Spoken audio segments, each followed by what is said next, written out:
여러분 안녕하십니까? 사주 상담사 장세진입니다. 행복한 결혼 생활은 모든 부부의 소망일 겁니다. 그런데 그런 남녀를 만나기란 쉬운 일이 아닌데요.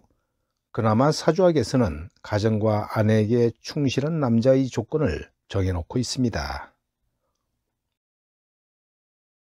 남명이 무재성이면 인성을 극하지 못하니까 머릿속에서 계산기를 두드리지 못하겠죠. 즉, 사람이 착하고 욕심이 없다고 봅니다. 그렇지만 현실성과 목표감이 없으며 결정이나 마무리가 잘 안 되고 용두사미가 됩니다. 무슨 일을 해도 결과가 흐지부지한데요. 연애를 해도 결단을 내리지 못해서 결혼이 늦어지게 됩니다. 또 돈을 벌어도 계획적으로 쓰지 못하고요. 있으면 있는 대로 써버리기 때문에 돈이 모이지 않습니다. 재성이 없다는 것은 돈과 여자의 인연이 약한 것이고요. 돈과 여자를 지켜내는 능력도 부족해서 돈을 모을 줄도 모르고 여자를 책임지지도 못합니다.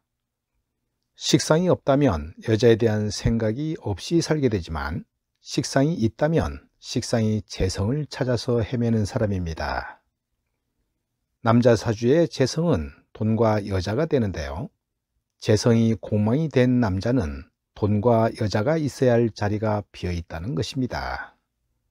돈과 여자도 내가 부여받은 것이 아니니까 언제 없어질지 모르는 것이라서 헤어질 가능성이 많다고 봅니다. 이런 남자는 돈이나 여자를 있는 듯 없는 듯 하며 살아야 합니다. 이번에는 재성이 비겁에게 극을 당하거나 비겁과 합의된 남자입니다. 남명의 재성은 돈과 여자인데요. 일간이 아닌 다른 비겁과 관계한다는 것은 다른 남자에게 빼앗길 수 있다고 보는 것이고요.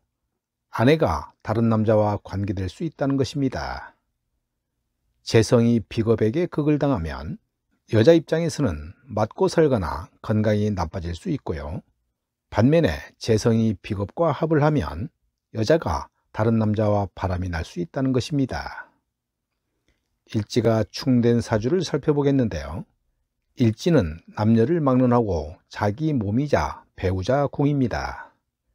일지가 충이 되어 있다는 것은 자신의 건강과 배우자의 자리가 불안한 상태라는 것입니다.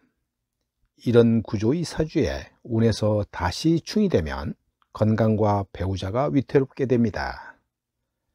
원국에서 충이 되어 있는 일지를 대운에서 다시 충하고 세운에서 또다시 충을 하게 되면 배우자와 이혼하게 될 가능성이 매우 높게 됩니다. 또한 건강적으로도 불안하게 되는데요. 이런 경우라면 부부가 떨어져서 살거나 주말부부 같은 형태로 살아야 합니다. 비겁이 많은데 식상이나 관성이 없는 남자 사주를 봅니다. 비겁은 재성을 극하는 성분인데요. 비겁이 많으면 비겁으로부터 재성을 보호할 수 있는 것이 있어야 합니다. 식상이 있다면 비겁이 식상을 생하고 식상생재가 돼서 재성이 비겁으로부터 당하지 않게 되는데요. 관성이 있으면 관성이 비겁들을 다스려서 재성을 보호하게 됩니다. 식상과 관성이 없으면 재성이 보호되지 않고요. 식상이 없다면 여자의 입장에서는 여자를 생각해주는 마음도 없어서 재미가 없는 무미건조한 결혼 생활이 될 가능성이 높습니다. 또한 식상은 중간 과정이기 때문에 그 과정을 생략하고 자기 욕심만 채우게 되는데요. 여기에서 관성마저 없다면 남을 배려하는 마음이 없는 것이므로 부부관계도 겁탈당하는 느낌을 받을 수 있습니다. 인성이 많고 식상, 재성, 관성이 약한 남자 사주는 식상의 활동력, 재성의 목표의식, 관성의 남을 배려하는 마음이 약하게 됩니다. 또는 더욱 게을러지고 자기만 하는 마마보이가 되며 매사에 만족할 줄 모르니 불평불만이 가득하게 됩니다. 또 직장에도 만족을 못하고요. 세상 모든 것이 불만이라서 사회활동이 어려워지게 됩니다. 아는 것은 많은데 써먹지를 못하니까 세상을 한탄하는 삶을 살 가능성이 많습니다.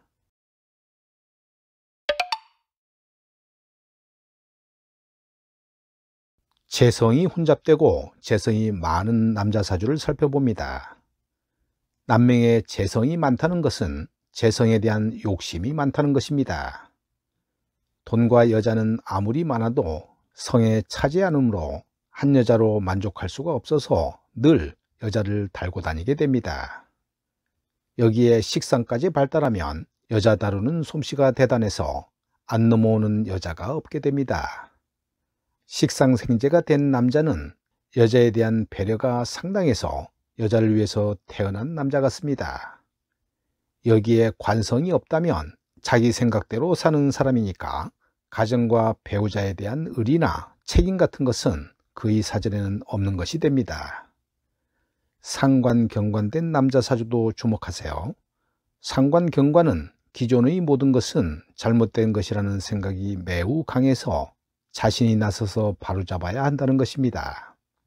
그의 눈에는 세상의 잘못된 것들이 유난히 잘 들어오고 그것을 보면 그냥 지나칠 수가 없어 바로 잡으려고 하고 그러한 과정에서 관제구설 시비가 일어나게 됩니다.